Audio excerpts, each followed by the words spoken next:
Bedford, Massachusetts is a town steeped in rich New England traditions.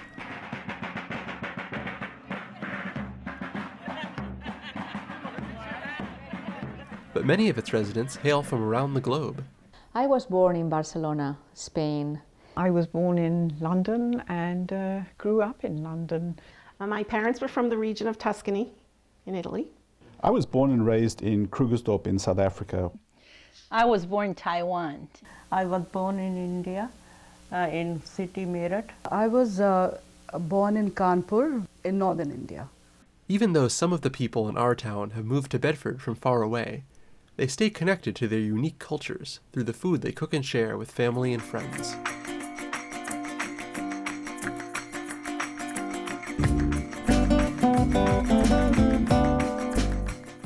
What is one of your family's most treasured food traditions?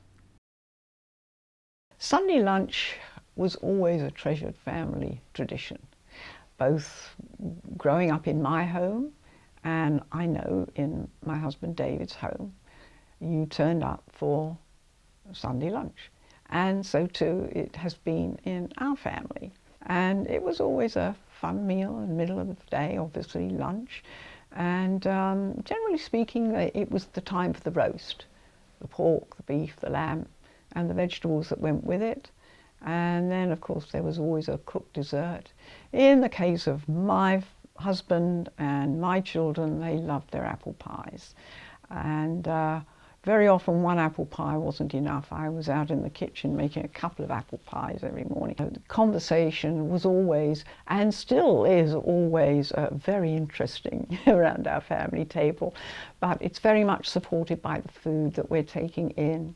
And it all goes together and makes for a very nice sort of family unity. The main cook in my family is me, so I actually arrange my work day to go to the office fairly early and get home in enough time to cook most evenings. And in fact, we make a habit of our family sitting around the table each evening, and that's our family time. And it's always around food and often with a glass of wine, for the adults, of course. You know, meat is very integral to the South African diet, always has been, and for many years it was in fact a cheap way of feeding a large family. I'm not sure that's the case anymore. I've sort of tried to extract the cuisine that I enjoyed and grew up with and sort of integrate it in what I feed my family today. So that would include, we do a lot of what we call braaiing, which is a South African version of a barbecue. It's more like a high heat grilling technique than the slow cooked traditional barbecue, and certainly not the cookout that you have in New England, you know, with the hot dogs and hamburgers. And that would traditionally be steaks, lamb chops. We'd cook a lot of vegetables on the barbecue, toasted sandwiches, and a dish that we served a lot of, which is called sasaties, which is a South African version of a kebab or kebab. Which is a mixture of various types of meat, fish, and vegetables, normally marinated for a day or so and cooked at a high heat.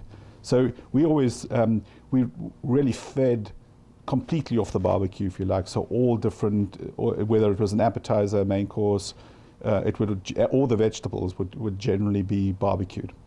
My parents came to the United States 50 years ago. My father was born in the province of Lucca, closer to the Mediterranean Sea. My mother was born in the province of Siena. Italian cooking is very regional. Once my mother's family moved closer to the coast, fish was a big part of the diet. In the Siena region, more central, beans are a big part of the diet. Bean soup, just beans as a side dish. My father's area would be more inclined to cooking roasts. Chestnuts are a big thing in that area. Mushrooms are a big part of that diet of Lucca. What comfort foods do you make to remind you of home? The foods that I usually, we as a family, look for comfort is, it's called chaat, street food, so that's like really, spicy and very tasty. And so there are different types. They are like these street vendors who would stand on a cart and they have their little stove and they would, make different types of food on it. So it's just the charm of, you know, standing there on the streets and eating that, and it's mostly finger food. So I mean, they'll give you in disposable plates and all, and you just, you know, eat it while standing there. So that is like, of course, we don't have this over here, so we kind of make it, you know, and luckily now we have all the ingredients available, so we try to recreate that. I'm going to talk about tapas a little bit because I think it's quite well known around the world. And we consider tapas like the fast food for the US because it's something that you don't have to wait.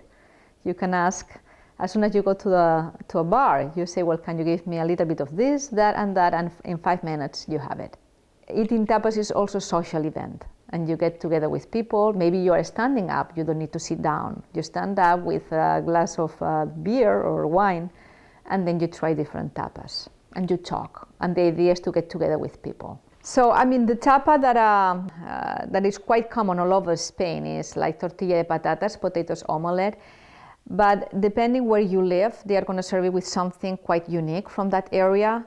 And like in my area where I'm from, it's quite unique because they are never going to serve you that tapa with this side any place in the rest of Spain, and which is just bread with some tomato on top. It's what we call in Catalan pan tomacat, which is slightly different than in Spanish, and it's quite unique. I mean, for us, I would say that bread with tomato on top, it will be like corn for you here, or like a peanut butter jelly sandwich.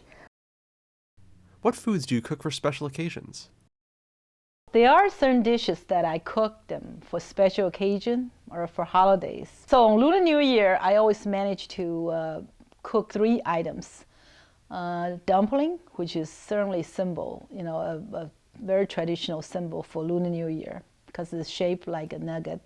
The nuggets like golden nuggets, you know, so when you eat dumpling, you're like, you know, associated with wealth. You are collecting nuggets, you're going to have a good fortune, and you're going to have, you know, a lot of prosperity in the coming years. So it's just a symbol of wealth for you. So I always cook the 10, they call it 10 ingredient dish. It's a 10 vegetables, no meat.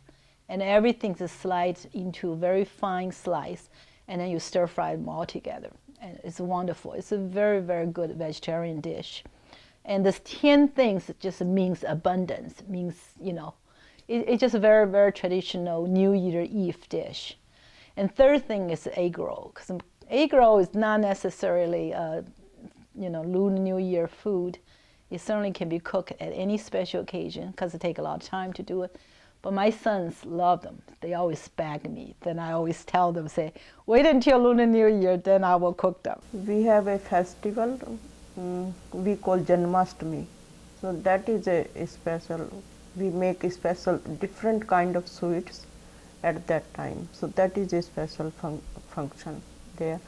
The other one is Diwali. So that is a special function also. We make lot of sweet at that time, a lot of desserts, food, different kind of foods, and lot of that firecrackers at that time. It is just like 4th of July here, lot of firecrackers. So that is a special occasion also.